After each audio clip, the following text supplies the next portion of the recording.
Olá, meus irmãos. Vamos começar mais uma matéria disponibilizada pela Escola Teológica Charles Spurgeon.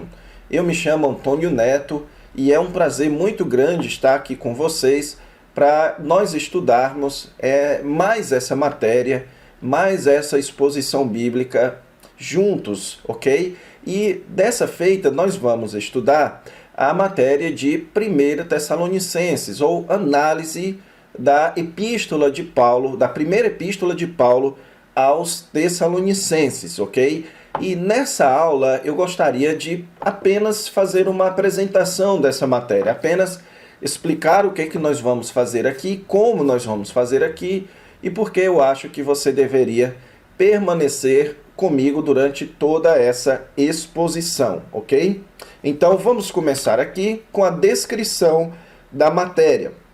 Esse módulo de análise de 1 Tessalonicenses, como o próprio nome já preconiza, vai querer introduzir o aluno aos tópicos, aos principais tópicos contextuais deste livro bíblico, bem como fazer uma análise bíblica e teológica do seu conteúdo. O que se quer dizer com isso? Que nessa matéria nós vamos analisar os principais tópicos contextuais, ou seja, nós vamos tentar colocar o livro de 1 Tessalonicenses dentro do seu contexto original, dentro do contexto para o qual ele foi escrito no primeiro século, e então fazer uma análise bíblica e teológica, aplicando ele então ao século XXI e relacionando ele aos demais livros das Escrituras. É isso que se deve fazer em uma matéria de análise bíblica, ok? Ou quando você vai escrever um comentário.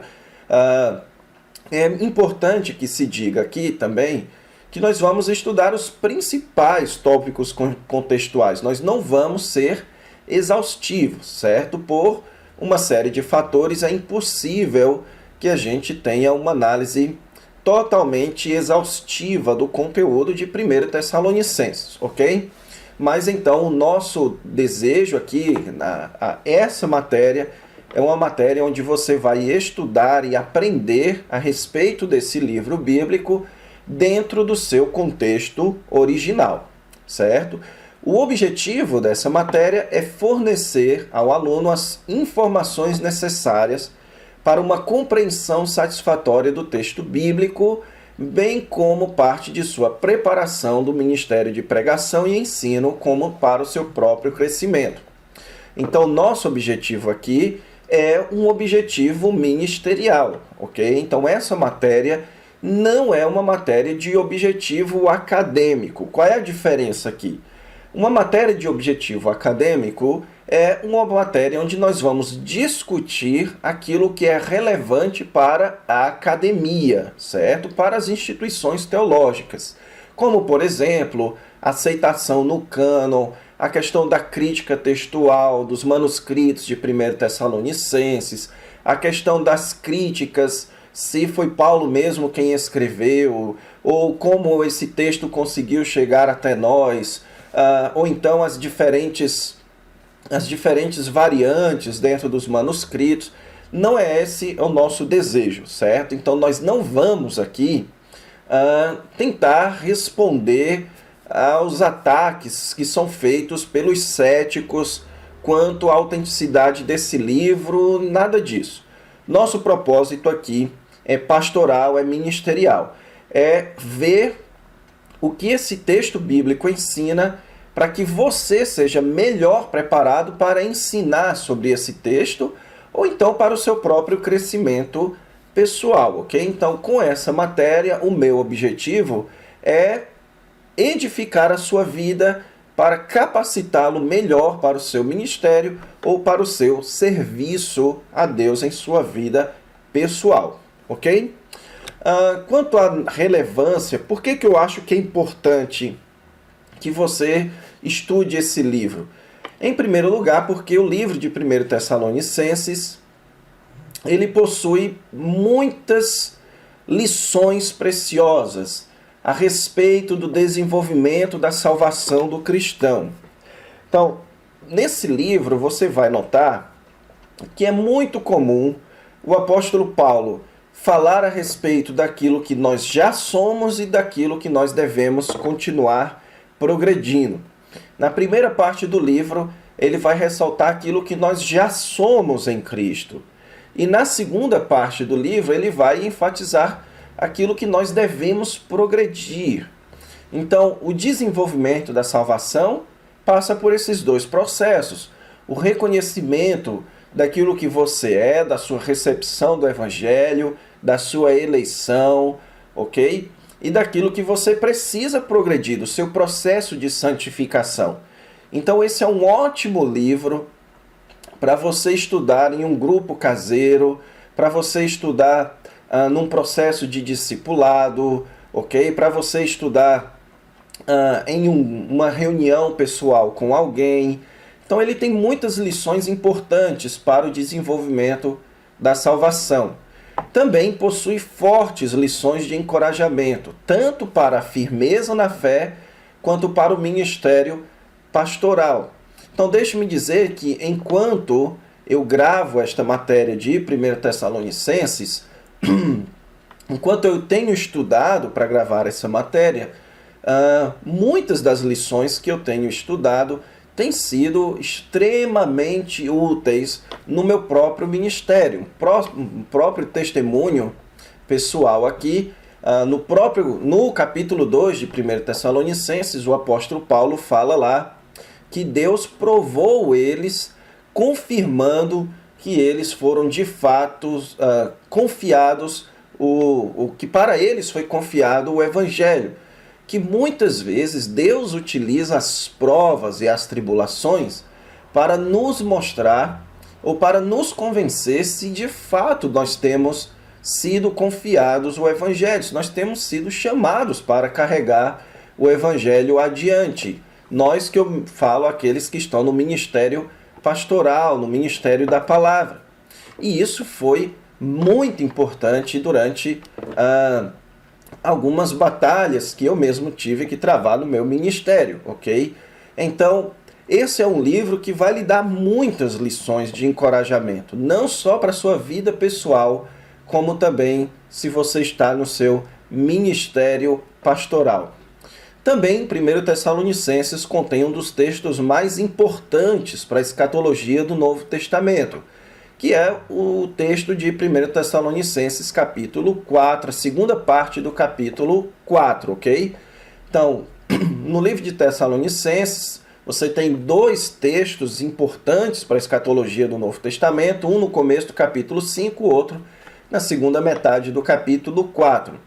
Só que este do começo do capítulo 5, ele é muito parecido com o discurso da oliveira, certo? Lá em Mateus capítulo 24 e 25. Já esse do final do capítulo 4 é o texto bíblico que fala a respeito do arrebatamento. E esse é um texto que provoca muita discussão, é um texto que é muito debatido no campo teológico e que, portanto, é bom que você entenda o ensino desse texto para que você se familiarize com todas essas questões. E um último fator aqui é que a segunda seção de Tessalonicenses possui ensinos fundamentais para a vida na igreja. Então, a segunda parte de 1 Tessalonicenses é muito voltado à nossa vida em comunidade, sobre a relação de pureza que deve haver entre os crentes, sobre o amor e a fraternidade que deve haver entre os crentes, sobre o respeito para com a liderança, sobre o auxílio para com os que estão mais fracos, sobre a necessidade de como lidar com as provações, com alegria, com oração, a busca da santidade, enfim. São muitas lições importantes para a nossa vida como igreja. Por esses, e certamente haveriam outros fatores, é que eu entendo que seria muito bom que você permanecesse atento até o final dessa matéria de análise de 1 Tessalonicenses. Queria dar duas sugestões de leitura. A primeira é uma sugestão que sempre que eu faço ou ensino uma matéria de análise, eu sugiro esta obra, Introdução ao Novo Testamento, de Carson Mu e Leon Morris, ok? Por que eu indico esse livro? Uma introdução ao Novo Testamento diz respeito a uma espécie de estudo das obras do Novo Testamento, apresentando todas as questões contextuais, como quem escreveu, para quem escreveu, por que escreveu. E ele, como este é um livro mais acadêmico, aí sim ele vai lhe dar muitas questões a respeito das críticas que são feitas ao livro e uma resposta conservadora para essas questões. Então este é um livro que vai lhe ajudar tanto se você quer estudar 1 Tessalonicenses para o seu ministério, quanto também para as questões acadêmicas. Por isso que eu sugiro esse livro. Você já deve saber que D.A. Carson, Douglas Moo e Leo Morris são 3 dos principais estudiosos do Novo Testamento nos Estados Unidos, ok? Então esse é um livro de ter. É um livro que é muito bom que você tenha na sua coleção, na sua estante. O segundo é o comentário de 1 Tessalonicenses, que nós também vamos usar em 2 Tessalonicenses, que é o comentário de Howard Marshall, ok? Da editora Vida Nova. Então, Howard Marshall é um grande erudito no Novo Testamento e escreveu esse excelente comentário nessas 2 epístolas paulinas. Então, esses são 2 livros que eu gostaria de sugerir para que você melhor aprendesse essa matéria. Quanto à nossa metodologia, você já deve estar familiarizado, se você acompanhou uma outra matéria de análise. Nós vamos fazer a exposição de todo o texto de 1 Tessalonicenses, no modo versículo por versículo, ok? Então você vai ter o texto de Tessalonicenses aberto, exposto na sua tela, e nós vamos analisar, expor todo o texto de 1 Tessalonicenses, sem deixar passar nenhum versículo. Toda aula eu vou tentar realizar 3 coisas. Em primeiro lugar, apresentar a estrutura em que se encontra aquele texto. Então nós vamos falar do contexto estrutural, para que o texto sempre seja entendido dentro do seu contexto. Depois nós vamos fazer uma exegese do texto, nós vamos analisar o texto e durante essa análise ir fazendo algumas aplicações práticas, ok? Se você deseja se aprofundar mais na interpretação, ou você pode me procurar pelo contato que eu vou deixar aqui, ou então se direcionar a uma das obras que eu indiquei, ok? Então aqui é o meu contato, você pode me procurar no Facebook, lá tem o meu Facebook, Antônio Neto, e lá no meu Facebook você pode solicitar este material, ou você pode tirar dúvidas. Eu vou ter bastante prazer em lhe ajudar, ok? Então é isso. Aqui, com isso, a gente encerra essa nossa primeira aula. Espero que você tenha compreendido e se animado em estudar essa matéria de 1 Tessalonicenses e que essa jornada por esse livro da palavra seja edificante e extremamente abençoador na sua vida, ok? Então fique com Deus e até a próxima aula.